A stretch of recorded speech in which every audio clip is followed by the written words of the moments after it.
Think back to the greatest day you've ever had at work. Maybe it was the day that your idea saved the company millions by tweaking one little element in production.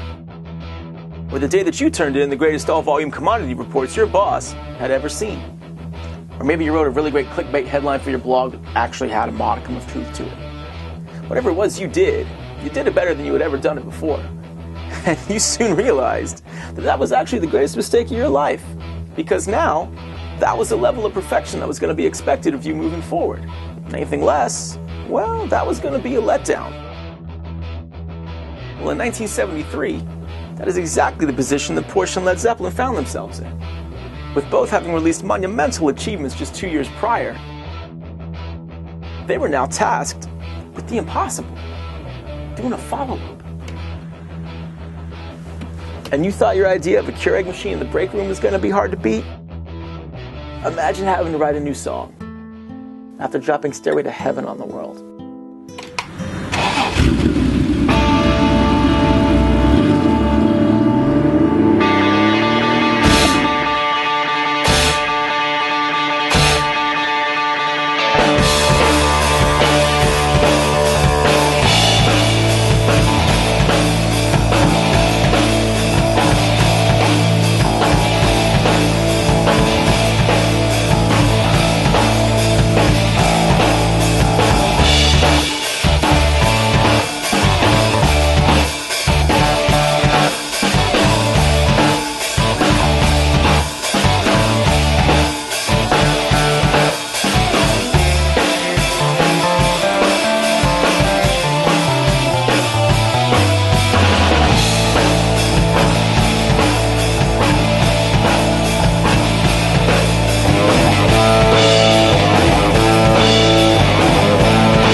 So now, here we are, the fall of 1973, and the anxious whispers hung heavy in the air. Could the boys in Stuttgart make magic again with the new 911? Could it live up, not only to the previous generation's brilliance, but also make a name for itself among the distinguished entries of Porsche's illustrious history? And with the heightened fervor surrounding its release, you'd assume Porsche knew that the 74 911 was going to have to be special. But you wouldn't know what to look at it. Because what did Porsche do to guarantee that the 911 continued to be the first and last name in sports cars? As you can see, not much. Not much at all, really. I mean, sure, the bumpers are different. But that was far more a result of new American crash standards than, say, a desire of the designers. Because even as changes in the automotive world flew by around them, changes from having just come out of a war for horsepower right into a crisis for oil, and with all the lofty standards it had previously created for itself, to quote Led Zeppelin, the 74 911 from Porsche still was very much a situation of the song remains the same.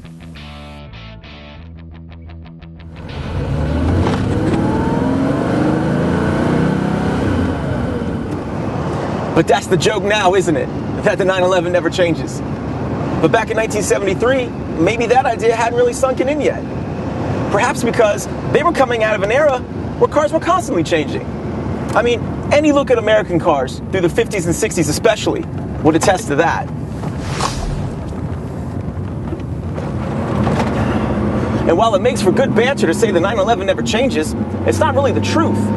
Because beyond the bumpers, this car got a bigger, faster engine, and subsequent years would see boosted brakes and galvanized bodies, and several minute changes that all added up. The truth is, the 911 was always changing, just not in the grandiose, eye-popping way that people maybe wanted or expected. But these bumpers, they're all anyone talks about, because it's the low-hanging fruit.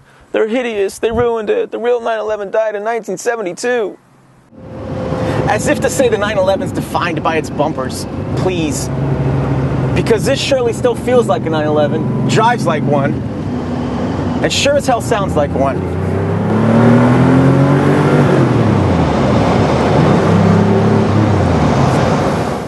And for a band, having an immediately recognizable sound is the dream. I mean, for someone to hear your music on the radio and instantly know it's you is the ultimate compliment. And for 4 years, that's what Led Zeppelin had been doing, building that immediately recognizable sound. The huge drums, the guitar riffs, plant stratospheric vocals. You knew a Led Zeppelin song within 3 beats.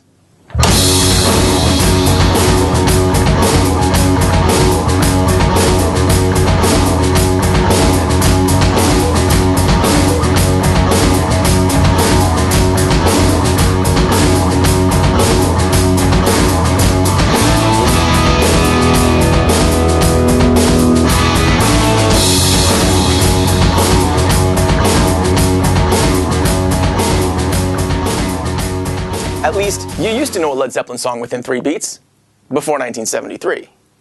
Because with Houses of the Holy, Zeppelin said, hey, you like Dazed and Confused?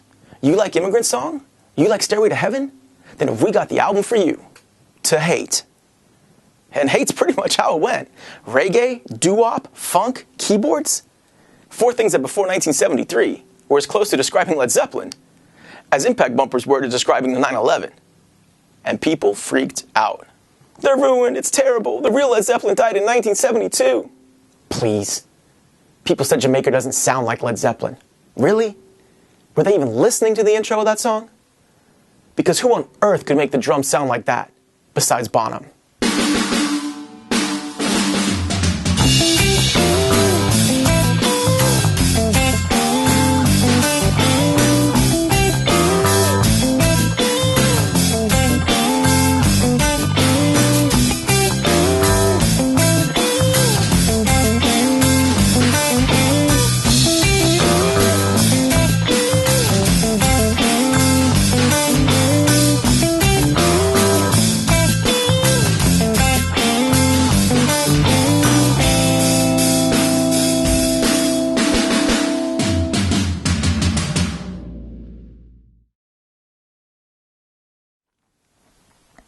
So no, the real Led Zeppelin didn't die in 1972. Houses of the Holy simply proved that people just didn't know who the real Led Zeppelin was yet. It was the album that made people widen the margins of where Led Zeppelin fit in the musical landscape.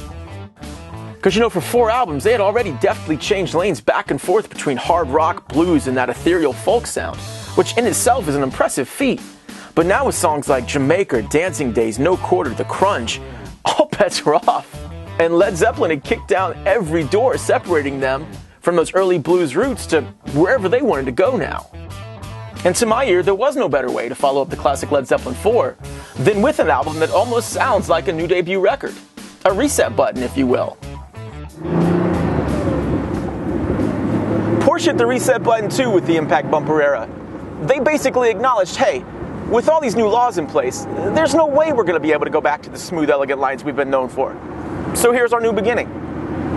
And we hope you like it, because it's not going anywhere for about 15 years. And to those that think Porsche ham-fisted their impact bumpers, go ahead and take a moment to look back through the 1970s and see how other car manufacturers handled the new bumper regulations. I'll wait.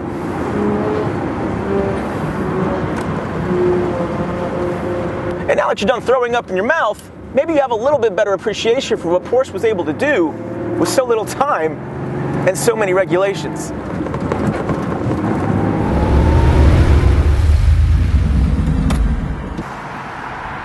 But again, forget about the bumpers. Because just like Houses of the Holy was made with the same great stuff, the bass, the drums, the guitar, the vocal, so too was the 74 911 made with the same basic Porsche ingredients. The flat 6 out back, the non-powered steering, the 5-speed transmission with the cable-operated clutch, the sound of the doors, the nimbleness, it was all there. Just because the eyes of the people back then couldn't quite process the new look didn't make it any less of a car.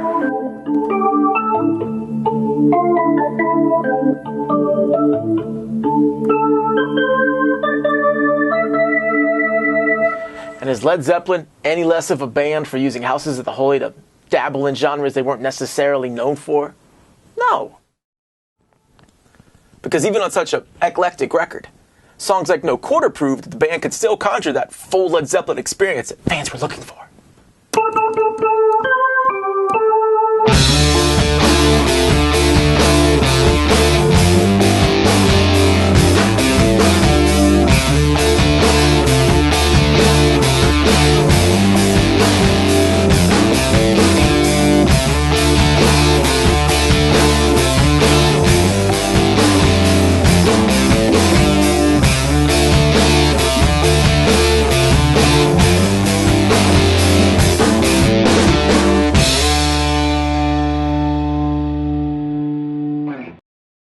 So ultimately, what did we have?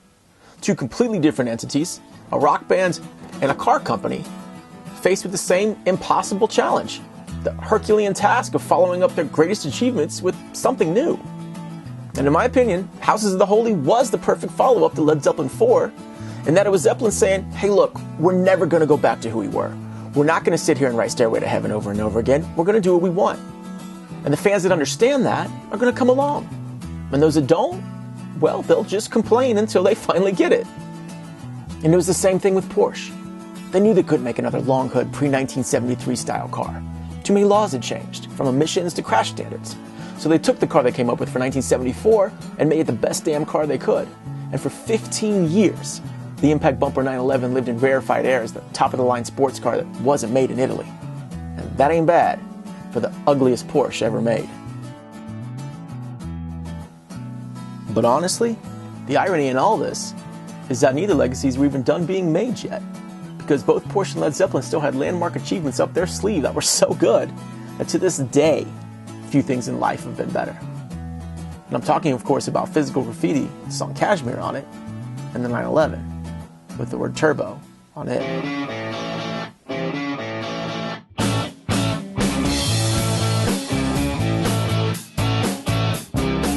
Alright, because your attention for me at this point is probably worn pretty thin, I'm going to make this as quick as possible.